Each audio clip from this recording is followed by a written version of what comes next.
Can you believe it? It's extraordinary. Hello, Patreon legends. Welcome to a very special edition of Get Your Crow On, because as you can see, Leighton and I are in the same room together for the very first time in all of this. And we have a third person. We have a guest who I will come to in just a second. Before we introduce our mate here and what this is all about, I want to thank you guys. If you're watching this, you're a Patreon legend, which means you're donating $1 a month, $2 a month, $10 a month, and every small amount that you give us helps us keep the lights on here at the Green Hill Road Studios. Leighton, how are you, mate? Yeah, good. For this special episode, took a while to set up, but we're here now. What you guys can see, and I'm looking at the monitor here, from what you guys can see a mess of chords. Yeah. That mess of chords was indecipherable about 15 minutes ago, but we got it sorted. We're good, we're recording, and hopefully you guys can hear all of this. Before I throw to our special guest who's itching to show us some amazing stuff, and I'm keen to see it all, thank you to the sponsors in Pain Medicine and Trojan Aluminium. Thank you for your ongoing and continued support. To my left, ladies and gentlemen, we have our very first live in-studio guest for Get Your Crow On. We have our mate Andrew from the Adelaide Crows Collector on Facebook. Andrew, how are you, mate? I'm good, guys. Thanks so much for having me on. No worries. Certainly, Leighton's tried many times to get me to make some time, but Anzac Day public holidays worked really well. We all managed to find a bit of time around the extended holidays and 3-day weekends. Yeah, and what better way to spend your Anzac Day than watching footy, acknowledging the Anzacs and talking about an amazing Adelaide Crows collection, which is what I'm told you have. Yeah. Well, thank you. I certainly know a couple of guys that probably have more stuff than me, but I've tried to focus as much as I can on items to do with players, particularly. Footy cards, footy jumpers, badges, items that sort of track a bit more of the history of our players. But that's probably more to do with money and space. Sure. I've always found, I think I've said this to you before, Leighton, that with my collection, I've got to be very specific to items I will wear and items that fit me. Yes. Because if I allow myself to, I'll just buy everything that I ever see on Facebook Marketplace and eBay, which can expand quite quickly. It's a very slippery slope, isn't it? Yes. So having a rules to your collection, I think is very healthy. Well, we've spoken to Harry, who collects a lot of hats and tracksuits. We've spoken to Andrew Munro, who collects jumpers from all sorts of different teams. So Andrew's is a crazy collection. I couldn't imagine having it because he does collect just about every amazing footy jumper you can think of. He's got some crazy stuff. He's a lovely guy, really good guy. I've certainly done a couple of deals with him and love the stuff he's doing. I mean, I'm not terribly tech savvy myself, but his TikTok stuff's fantastic. He's taking collecting to the which generation is it? To the millennial generation, to the tech savvy generation. He's taking it to. Before we launch into some questions, I'd love to ask you a little bit more about what you're saying about this community of collectors. So you know Andy, you know Harry, you know these good guys. Yeah. Is it all, Leighton, is it all just an online community you just sort of keep in touch through? And I'm asking both of you here because I'm very new to this. Is it just a case of you meet people online through sales, or is there message boards and forums? How do you keep connected? Well, that's one of the things that's been fascinating. I've had friends that I've collected footy cards with for years and years and years. And for a long time, it was very hard to find things because you'd sort of go to a fair or maybe a shop. But of course now with Facebook and Instagram, like actually finding stuff, believe it or not, is a lot easier than it ever was before. Yeah. The downside to that is everyone else can find it at the same time you're finding it. So you sort of often have a situation where it's like, oh, did you see such and such a jumper? And yeah, I did, but it's already gone. It went, 5 minutes after someone put it up. So, there's a bit of hit and miss with things you'll get and things you miss out, and that's fine. It's interesting, the social media side of things, and being a little bit older, a Gen Xer, I'm sort of very keen with Facebook. Still haven't done a lot of Instagram stuff yet. But the amount of people and groups you can join, footy card groups, there's jumper sites, are just quite incredible. And I think that's one of the things that's really been so enjoyable, is whether it's chatting with guys that collect Port Adelaide jumpers or a couple of the guys that collect Melbourne Footy Club or Hawthorn. You learn a lot from what they're doing, how they're finding items, what they're paying, whether they think you're paying too much for something, or etc., which is really very helpful. I can imagine that would be a very powerful thing to tell, if someone tell you if you're being ripped off or not. If you're being conned. Most definitely, absolutely. And that's one of the things that's interesting too, is it's with a lot of these items, it's not like there's really even any sort of set prices. It's not like you sort of walk in and go, there's a Darren Jarman jumper, it's $400, Yeah. or it's $100. It's really whatever someone's prepared to pay. Yes. What the seller wants, of course. But so it's quite interesting with the pricing of memorabilia. It's something that means a lot to me. Someone else will go, well, actually, I don't really rate that at all. So very good point. Yeah, absolutely. Yeah, especially with like the auction items, they can go so high, and sometimes you can't resell them for the same amount. Yeah, exactly. That's right. And I think that's the thing too, isn't it? Sometimes you can sort of be bidding on something and think, oh, that's gone too high, but need it from a collection, or conversely, you sort of think, will I see that again, or is that something that I've already got it, but I know someone else needs it for a trade? Yep. You get a lot of situations like that. So I think back to the community, it's sort of like the more people you meet doing the same sort of thing, the more you can sort of collaborate and help each other out with stuff you're looking for. Yep. And like you said, even like with us helping each other out, even though we're both trying to collect the same sort of thing. Exactly. Yep. And seeing other people collect other teams' jumpers, or with Andrew collecting all different teams, and there's also the Centenary collector. Oh, Yep. yeah. Who has a big collection. He just focuses on the 1 year. Yep. So you can definitely make a lot of friends from the community. It's interesting too. I was just thinking, sometimes, particularly say with the Facebook example, is being tagged into items. Classic example is good friend of mine. When I say good friend again, this is the weird part of online. Never met the guy, but chatted with him for years. There's a chap called Sean Cowan who has the most incredible, like literally the best Western Australian football collection in the country. Now he does collect jumpers as well, but all memorabilia to do with waffle. Has like every West Coast Eagles record since like the 80s. Yeah, footy records going back to the 20s, 30s. Yeah. But classic example was there was a guy, local guy that I've dealt with, who's a lovely guy. He put up a 1972 state game budget from a Western Australian game, which someone here in Adelaide must have gone to. Right. Which I knew straight away Sean would have it. It's 1972, so he'd have it. But what was fascinating was stapled to that budget was the admittance ticket. Oh, wow. Oh, right. So all of a sudden I went, wow, I wonder whether Sean's got this. Yeah. Tagged him in it, said, hey, mate, blah, blah, blah. He was off chatting to the seller, who's a guy that I know here in Adelaide, and he messaged me back and said, thanks so much. He said, I've never seen that ticket before. Really happy to get it. So it's just those weird little things where you can spot something and just go, I'll just give a quick little 2-second, hey, mate, do you need this? Yeah. Now, lots of the guys, another guy that's a legend in the collecting world is Joel Williams, who has the best Melbourne Football Club collection. And the thing that's tricky with Joel is you'll tag him in things quite frequently and he'll say, thanks, mate, I've got that. Thanks, mate, I've got that. You're trying to help. That's right, you're trying to help, but you sort of, some of these guys do have amazing amount of stuff. And you sort of think, oh, that's really rare. And someone will go, yeah, no, I've actually got that.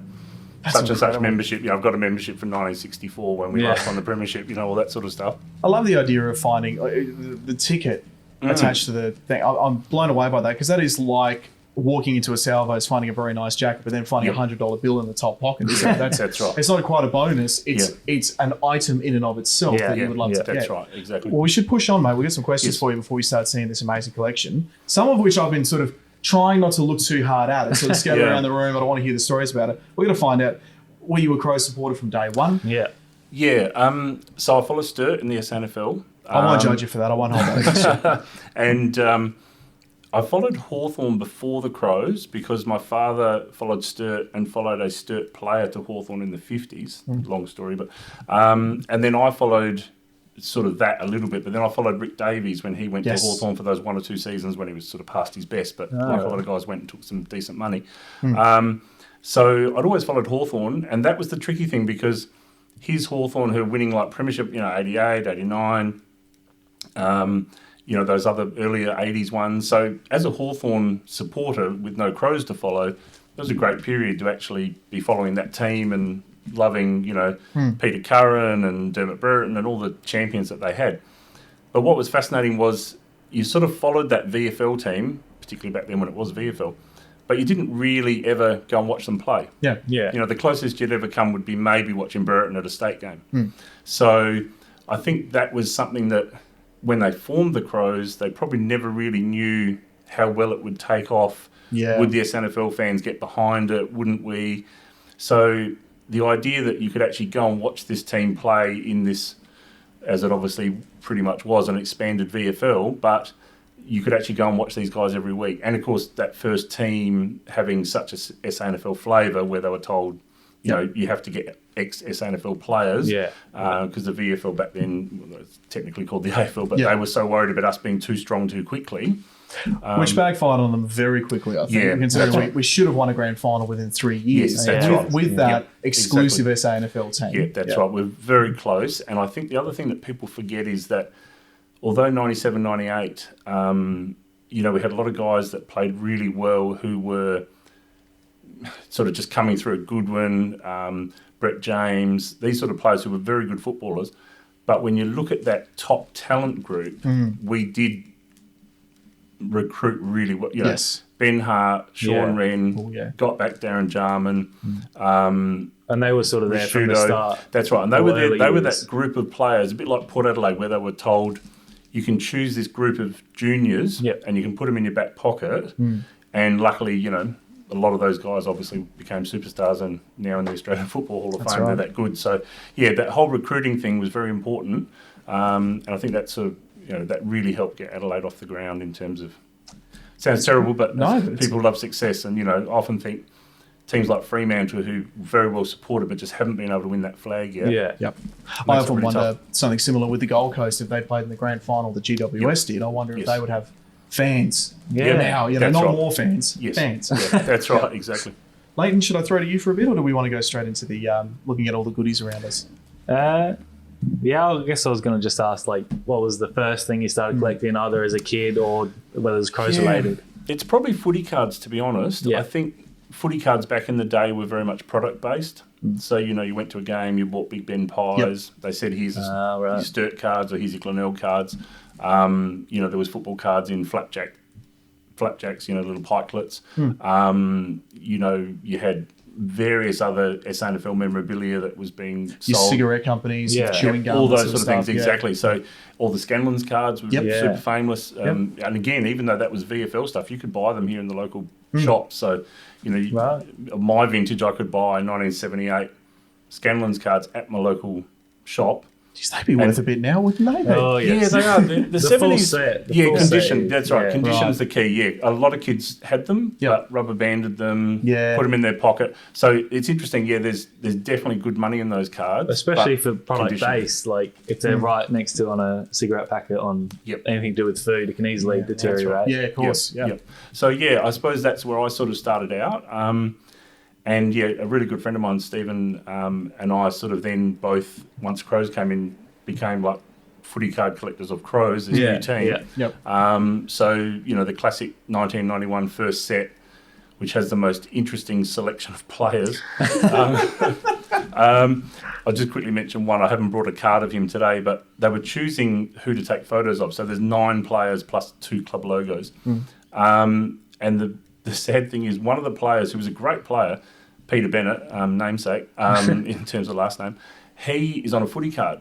And he was out training in the first trials, the inter-team trials, to see who the club was going to pick. Now, he was such a good centre-half forward, he was going to make the squad. And I only know this because a friend of mine got an autograph on one of those cards for me. He now lives in Victoria. And the story goes that he was upset. Partly, I think the contract maybe wasn't great that he was offered. But the second thing was, when they first had to come out and train, I don't think they even really had insurance organised. So it was almost like, apparently this is a story that he told my friend. He said, no, he said it was that quickly set up, which is, you know, no fault of their own. That's just, it was like, bang, you've got the licence, off you go. So, apparently Peter said one of the problems was there was no insurance. You know, I'm playing footy, I'm working, back in the day of having a job. I was very worried about getting injured and how that would affect North Adelaide. So he's one of the football cards. That's amazing. And incredibly, he is the only... There's other players that have been on football cards. Like there's a Lawrence Angwin signature card. There's there's guys that are on signature cards for the Crows who were Crows players and never got the one game, which is that happens. But Peter Bennett's the only card that I know where he actually is on an Adelaide Crows card but was never an Adelaide Crows player.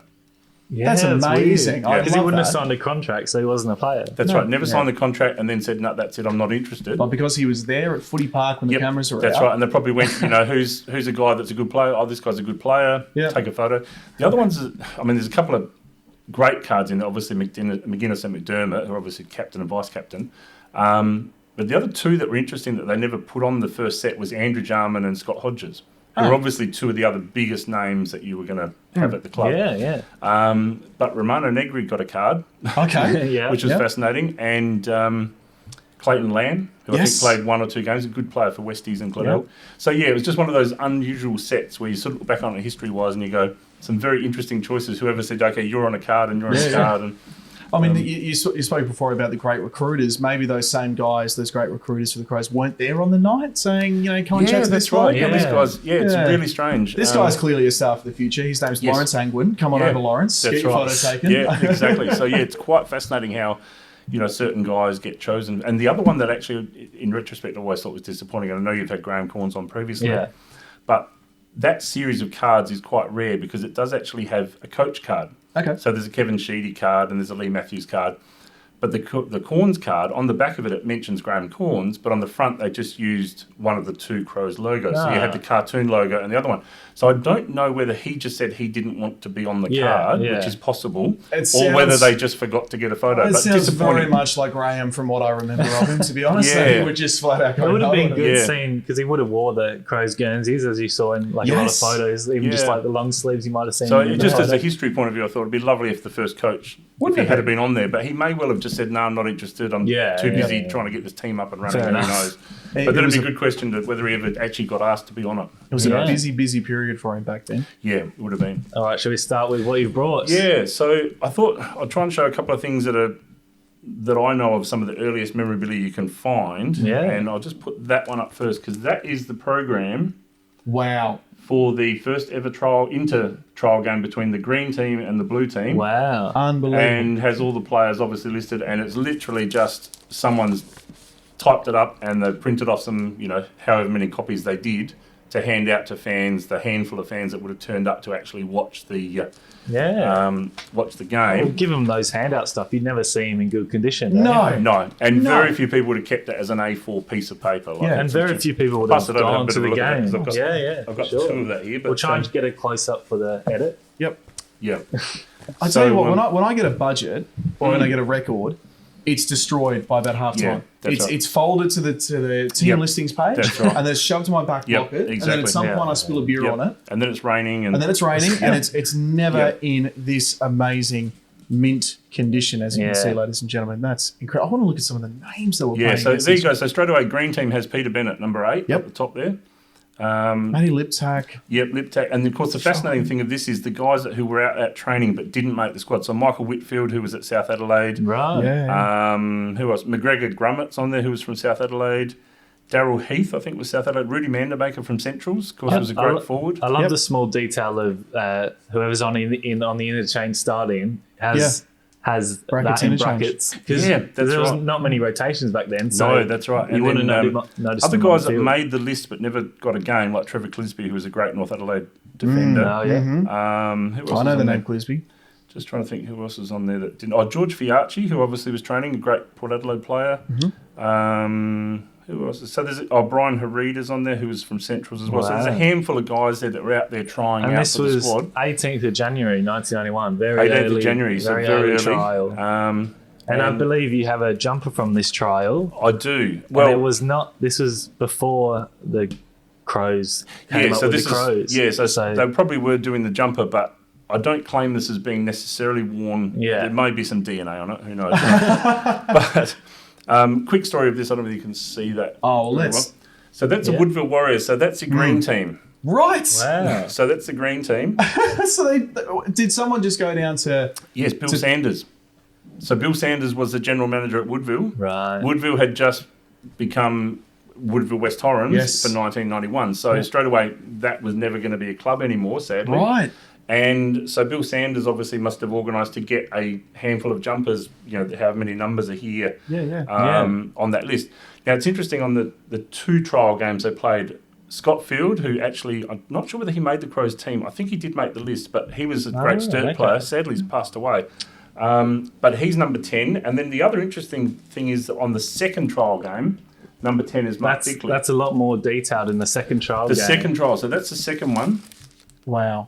which is you can have a look at that. Yeah. So that's the second trial game with actually put some logos on, in a better internal trial. That's when we were the Crows, so we got the logo, but we still haven't got the jumpers. We're trying to, that's right. And so you'll notice a little photo I've put there. So that's the green, the Woodville jumpers, and then the Geelong style jumper, which is the Geelong. Geelong. get it framed. That's There we so go. I wonder, do you know if there's a story behind us wearing a Geelong jumper, or was that just Yeah, what's around? so I've just recently gotten onto Twitter. Thankfully, my son helped sort that out for me. And interestingly, I actually included Bill Sanders in a tweet asking the question, where did these Geelong hoops jumpers come from? And he was very kind and responded and actually said, from memory, he said, I believe we hired a set of jumpers from Rowan Jarman, who are one of the major sponsors of the club. Yep. And who knows what's ever happened to those. That'd be a great jumper to find. Oh, wouldn't it be? But, so certainly there's the Woodville.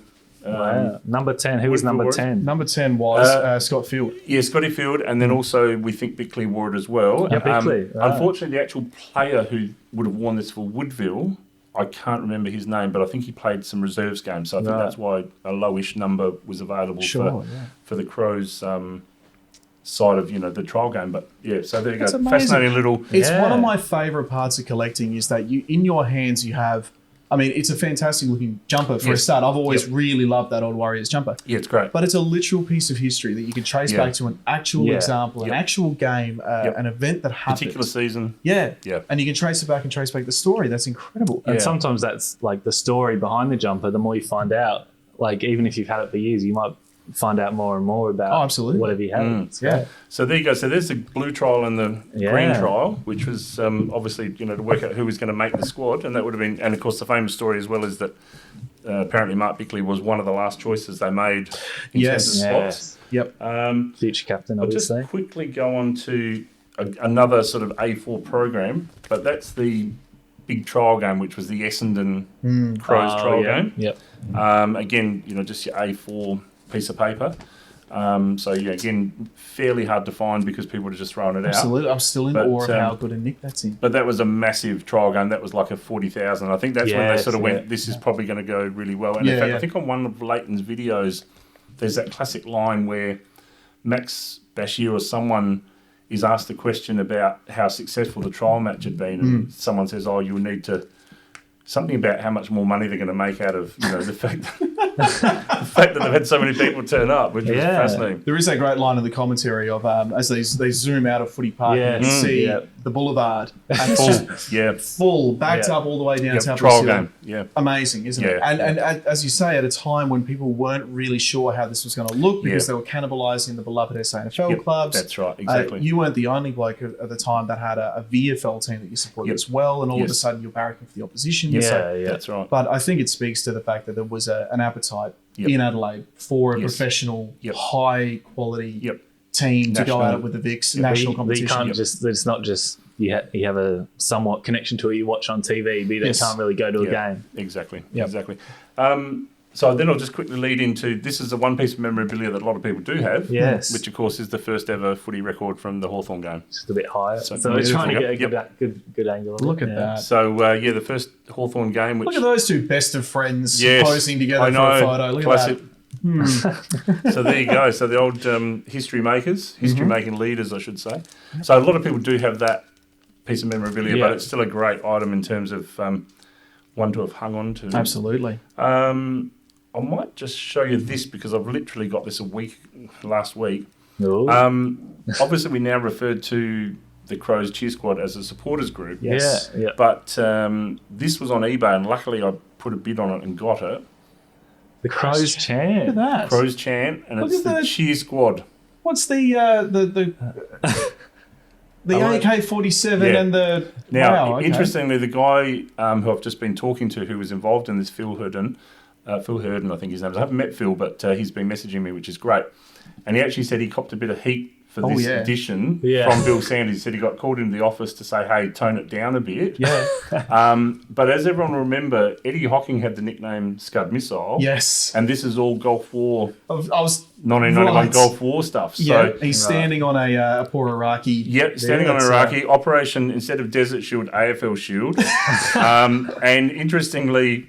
And it's by the great cartoonist Brolman, who does some fantastic work. He's still going now. Yeah, still does a lot of stuff. Follow him on Insta. But it's got General Norman Schwarzenkrow instead of General Norman Schwarzkopf. It's Norman Schwarzenkrow. So yeah, classic. There you go. Just dates that beautifully to Doesn't First it? Cold War. Yeah. I was about to say the early 90s were a very different time. Weren't Yeah, they? that's right. And then, sort of a message from Bill Sanders in the front talking about the importance of the cheer squad and everyone getting behind the club. Black and white photocopy of a photo. Yep, and literally not even stapled, like just folded. And, Oh, wow. Yep, it's an absolute ripper. I had literally never seen it before. No. And Phil was wonderful and said, "Oh, look, I might even have a couple more copies of it." We did do it for that first season. Amazing! But the stories in here are just fantastic, like classic fan stuff.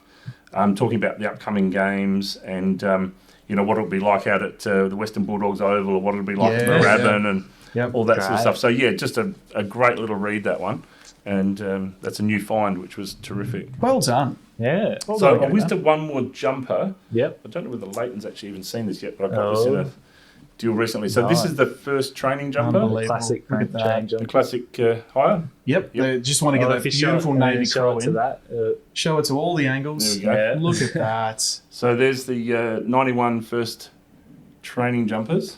I love it. And number 10. Wow. So number 10. Yeah. Chris McDermott. Chris McDermott. Of course. So this was a reasonably recent purchase from a chap that we mentioned earlier in Victoria, who had it and was desperately wanting to trade it for a Crows jumper. Yes. But then purchased a Crows jumper and then was like, I need some money for the Crows jumper. So Yep. luckily offered me that one, which was great. I've gone down that road just recently where I had to sell a signed North Adelaide jumper to afford the new Crows. Yeah. Red The jumper. news red Yeah. jumper, speaking of red jumpers. Yes, that's we it. Yeah. just quickly fast forward to 2021. We were you surprised with the announcement of the new red Crows jumper? Yeah, I was. So much so that when you posted some stuff on your sites, I was like, "Where's he got this from?" I was like, "Is this good Because inside information?" they sort of leaked it before. Yeah, absolutely. So no, it's good. I mean, I do like the design a lot. I quite like the yellow as well. Yeah. But it was sort of a nice surprise. Unfortunately for us collectors, it's cha-ching, a few more dollars to chase one down the track. But I did like it. And in a losing game, Yes. unfortunately. Yeah, it's a tough one. I'll talk about some memorabilia to do with that game shortly. But All right. Yeah. Well, we should probably stay on track because you've got a few more things in front of us. Can I have a look at this good looking Yeah. just behind us? If you've been staring at this in the background, we'll just jump forward a little bit. So this is how are we going there on the Yeah, that's photos? good. We're in. So the Balfours You Thrill Me campaign from 1995. And I mean, you've got to say, Modra was such a good-looking rooster, still is. And these core flutes were like incredibly popular. Like so many people, I think, said to Balfours when the campaign was finished, "Can we have these posters?" Yeah. Interestingly, the Modra one turns up quite a bit. There's two rare ones, which are the other two good-looking guys in the team, obviously, which was Rod Jamieson. Yep. And there's also Tony Hall. Right. So yes, if you're ever out there in collecting world, although the Modra is popular, is maybe $60 to $100 to buy one of those if you can find one. But if you ever come across Tony Hall or Rod Jamieson, they're actually probably much rarer in terms of the set of three. Wow. There you go. Classic poster. Yeah, it's a lovely core flute, that one. I had to bring it up because Modra, I don't know if it's the angle or if it's the way it's photographed, he's looking at me and he follows me around. Yeah, the eyes are sort of following you around. I felt like I had to address Mods before he said something to me. And, he's freaking me out a little bit there, Mods. Just because we're here, do you want me to jump forward and I'll just... Oh, Yeah, please. may as well. Because as we were setting up and I'm trying not to look at the collection, this one jumped right out of me. Yes. So I'll just get you to help me. Yeah, hold sure. that one up. It's not super heavy, but... Yeah, that's perfect. So one of the things that I find interesting about memorabilia is obviously some things are, ridiculously expensive and you think, I'd love to buy that, but I can't afford it. Yeah. But when we were lucky enough to, win this first premiership, I thought, so famous, people always get the week posters signed, particularly your first time that your team wins. Yeah. And so this is actually just a piece of memorabilia that I've organised myself in that, like a lot of people probably bought multiple copies of the 97 poster for the whole price of $1 each. Yeah. So hence people used to buy 10 and 20 of these things and store them away. As you would, yep. And unfortunately, as a standard poster, they've got some value, but not huge amounts because so many people kept them. Yep. But I just sort of was so, like a lot of fans, in awe of this amazing game that the guys played. Yeah. Went down in 1998 to the first training session and waited till all the players came in and asked all the Premiership guys to sign it for me. Well done. And then it's one of the few things that I haven't mentioned yet. My wife's actually a rabid Port Adelaide fan. One of the few things she's let me frame. It's not actually anywhere prominent, unfortunately, in the house, but. I'd have it on the front door. Yeah, that's right. It should really be in the lounge room, but Absolutely. unfortunately it's not in the lounge room. Yeah. But maybe that's because she hasn't had a 2004 one framed yet. But yeah, but it was certainly lovely to the guys were terrific signing it, and I think I snuck a couple of weird extra signatures somewhere on this one. It might have been the other one, maybe like Daryl Hart, who was the assistant coach, and a few things like that. But you think about some of the names on here, and you think Chad Ringtoll's back in Western Australia. I think he's an electrician up in far top of WA, and some of the other players that are all over the country, or And there's stories with every signature you see a player in a story. Like I just saw Shane Allen up the top there. I think the 3-goal hero in the first quarter, and everyone goes Shane Allen at full forward. What's Shane Allen doing? Yeah, what are we doing with that? Is he lost? And the other one here, of course, is Troy Bond, who missed out and was so shattered that he missed the Carlton Premiership in '95. Comes back to Adelaide and then kicks a goal in every quarter of the grand final. Some great stories. I spoke to Malcolm Blight a little while ago about, among other things, the two premierships. Yeah. And as we're going through names of people that had great games and stuff, the one that he wanted to mention above all else was Troy Bond. Because of that amazing game, and it's just so unheralded. You have to watch the game back a couple of times to understand how important and it even was. like the whole final series, he played so very well. much so. He was very good, And it's interesting too. I mean, we look at the Jarman with his goals and even then Ellen, but you sort of think, gee, just under that was Troy with 4 goals. And the one I love is that last goal he kicks in the last quarter when he clearly should have handballed off to a player in a better position, and then goes, "No, I can kick this," and does, and it's just literally one of the. It's grand final day. This is where I'm going to pull out all my tricks. And exactly. So that's just an interesting one that sometimes memorabilia. To me, this is sort of more of a story that I've gone to the training, asked the guys to sign it. So a lot of stuff you try and get on after years after the premiership. It's good to have those stories of doing it at the time. You knew it was a special time for the club. And it's also just tricky to get all those guys. I know they had a reunion a couple of years ago, and I think maybe half the team was at the reunion. So, it is a little bit tricky to get all those just guys. Every premiership in the same room, yeah. Hence, obviously, when they were training, it wasn't so hard, and obviously we kept that group of premiership players pretty much intact. I think maybe through to about 99. I don't think there was anyone there that sort of was immediately delisted as such. I'd have to go back through the list, but when you got a good group together, you keep it together. Yeah, that's right. I think the only one maybe is Aaron Keating. I think he was still with the team in 98, but I'm not sure whether he went through to 99. But, Oh, fantastic. So there's that one. I haven't brought everything else over, so that's fine. Sort of that first little group. Take a short break now. We'll take a cool. seamless edit point here.